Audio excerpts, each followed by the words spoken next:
సొంత ఇల్లు అనేది ప్రతి ఒక్కరి కల. ప్రతి ఒక్కరికి ఇల్లు అనేది అవసరము. ఇది మా పాత ఇల్లు. ఈ ఇంట్లో 4 జనరేషన్ లివింగ్ ఇన్ హౌస్. ఇట్లా ఉన్న మా ఇల్లు ఇప్పుడు ఇట్లా మారబోతుంది. ప్రజెంట్ వర్క్ అయితే నడుస్తుంది. ఇది ఫ్రంట్ సైడ్ ఇట్లా ఉంటుంది. తొందరలోనే కంప్లీట్ అవుతుంది. మెట్లు ముందుకొచ్చినాయి.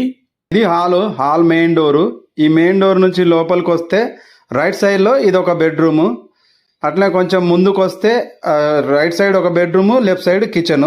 ఈ కిచెన్ సైజ్ వచ్చేసి 10x7. హాల్ సైజ్ వచ్చేసి 11x12 హాల్ సైజు.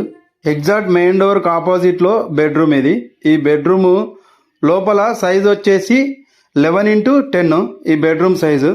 అన్ని రూమ్లలో సెల్ఫ్లు అయితే పోసి పెట్టిరు. ఇంకా సెల్ఫ్లు ఎక్కియాల్సిన పని ఉంది. ఇంకా కొంత వర్క్ బ్యాలెన్స్ ఉంది. ఇది చిల్డ్రన్ బెడ్రూము. ఈ బెడ్రూమ్ సైజ్ వచ్చేసి 7x12. దీంట్లో ఒక కిటికీ వస్తుంది. ఒక పక్క సెల్ఫ్లు ఉన్నాయి. సజ్జ ఉంది. ఇది మెయిన్ డోర్ ముందు. మెయిన్ డోర్ ముందు 2 బాత్రూమ్లు ఉన్నాయి. పక్కన మెట్లు ఉన్నాయి. ఇవి మెట్లు. ఈ మెట్లు ఇట్లా పైకి వెళ్తాయి.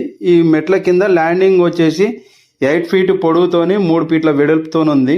ల్యాండింగ్ పైనుంచి చూస్తే మనకు లెఫ్ట్ సైడ్ లో మెయిన్ రోడ్ కనిపిస్తుంది. బస్సు వచ్చేది పోయేది కూడా కనిపిస్తుంది.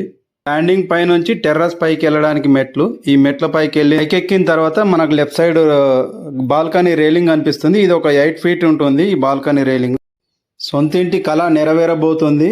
వర్క్ మొత్తం కంప్లీట్ అయిపోయిన తర్వాత బడ్జెట్ ఎంత అయింది అనేది హోమ్ టూర్ లో క్లియర్ గా నేను చెప్తాను.